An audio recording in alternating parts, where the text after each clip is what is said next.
Cilat janë stadiumet e Superligës së Kosovës këtë edicion dhe kapaciteti i tyre? Le ta ndjekim videon në vazhdim. Klubi Prishtina, stadiumi Fadil Vokri, ka një kapacitet prej 13.429 ulëseve. Infrastruktura duket bukur nga një perspektiv, pra në formë të zogut, ndryshe në këtë stadion zhvillohen ndeshjet zyrtare nacionale të Kosovës. Më pastaj e kemi Drita dhe Gjelani, ku të dyja skuadrat i zhvillojnë ndeshjet në të njëjtin stadium prej 6.900 ulëseve, por që duhet të mirëmbohet më shumë për shkak se në këtë stadion zhvillohen ndeshje çdo javë. Klubi Llapit, siç e shikoni, ka investuar shumë në stadiumin Zahir Pajaziti prej 6.000 ulëseve. Mirë po, këto mungon edhe një pjesë e tribunave, nuk e di për shkak të hapësirës apo për shkak të ndërtesave. Uroj dhe shpresoj që kjo punë të zgjidhet. Më pastaj e kemi Prishtina Re, ku është shfrytëzon kampin edukativ nacional të federatës prej 4.000 ulëseve. Siç e shikoni, stadioni ndodhet në ndërtim e sipër. Klubi Ballkoni, stadiumi Therandës, 3.000 ulëse. Pra shikoni pjesën e tribunave, mirë po kjo pjesa ndërtesave më duket se është shumë afër.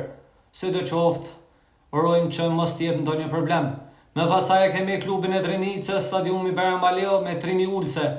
Hapësirë mjaftueshme, duhet të ndërtohet, të investohet më shumë dhe të dyfishohet ky numër i kapacitetit, për shkak se është një gjendje shumë e vështirë.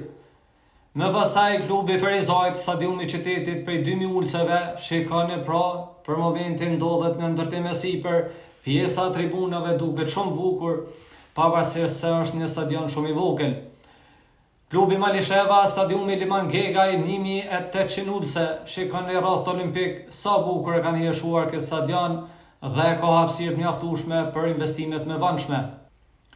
Klubi Dugaxhini nga Klina, stadiumi 18 qershori prej 1.000 ulëseve. Shikoni, nuk është fusha e parë, por kjo pjesa e dytë. Pra shikoni fushën e dytë ku janë tribunat, pjesa hyese. Mirë po gjendja duket shumë e vështirë dhe këto me të vërtet federata duhet të investojë më shumë dhe të gjitha stadiumet përveç ajo e kryeqytetit. Pra duhet të plotësojnë kushtet elementare që të jenë pjesë e Superligës, pjesë e UEFA-s dhe FIFA-s, për shkak se jemi anëtarë e saj dhe tashmë zhvillojmë ndeshje edhe kundër skuadrave evropiane. Një tjetër pengesë apo problem mund të jetë edhe bari sintetik, për shkak se nëse zhvillohen ndeshjet në temperaturat e larta, ajo mund të jetë edhe më keq për mjedisin edhe për lojtarët. Gjithashtu për zhvillimin e ndeshjeve, sepse intensiteti është ndryshe dhe mund të ndodhin edhe lëndime të shumta. Sidoqoftë, këto federata dhe presidenti i saj duhet pasur parasysh që të investojnë akoma më shumë në infrastrukturë dhe në rrethojat e saj, në mënyrë që të zhvillohet ndeshja në gjendje të rregullt dhe mos të ketë probleme apo ndërhyrje nga ana e tifozëve. Ndryshe nga këto fushat e blerta kanë lindur superyje, pra që nga koha e Fadil Vokrit, pra tani lojtarët e cilët luajnë edhe në liga më të forta evropiane si Edon Zhegrova, Vedat Moriqi, Milat Rashica, Amir Ramoni dhe shumë të tjerë.